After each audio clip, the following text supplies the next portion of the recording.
একটা ছোট্ট গ্রামে থাকত রাশেদ নামে এক ছেলে।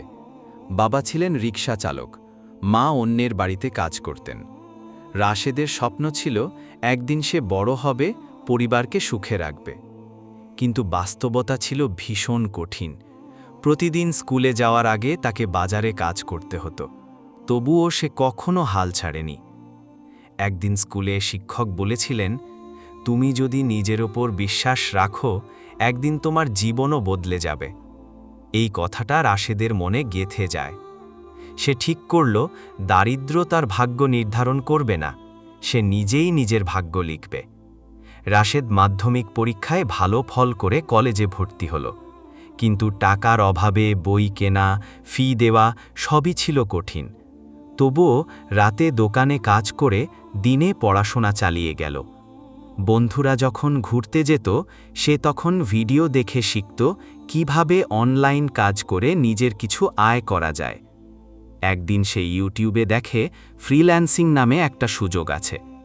তখন পুরনো মোবাইল দিয়ে কাজ শেখা শুরু করল। অনেকবার ব্যর্থ হল, অ্যাকাউন্ট বন্ধ হল, ক্লায়েন্ট কাজ ফিরিয়ে দিল, তবুও সে থামেনি। সে জানত পরিশ্রম করলে একদিন ফল আসবেই। 6 মাস পর একদিন সকালে নোটিফিকেশন এলো, তার প্রথম কাজের টাকা জমা হয়েছে, মাত্র $25।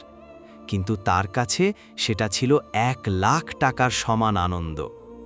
সেই দিন থেকেই সে বুঝল, অসম্ভব শব্দটা কেবল যারা চেষ্টা করে না তাদের জন্যেই। এরপর থেকে সে আরও পরিশ্রম করতে লাগল। 1 দিন, 2 দিন, 1 বছর, 2 বছর। ধীরে ধীরে তার কাজ বাড়ল, ইনকামও বাড়ল। সে নিজের পরিবারকে ভালো ঘরে তুলল, মাকে আর অন্যের বাড়িতে কাজ করতে দিল না, বাবাকে একটা নতুন রিকশা কিনে দিল।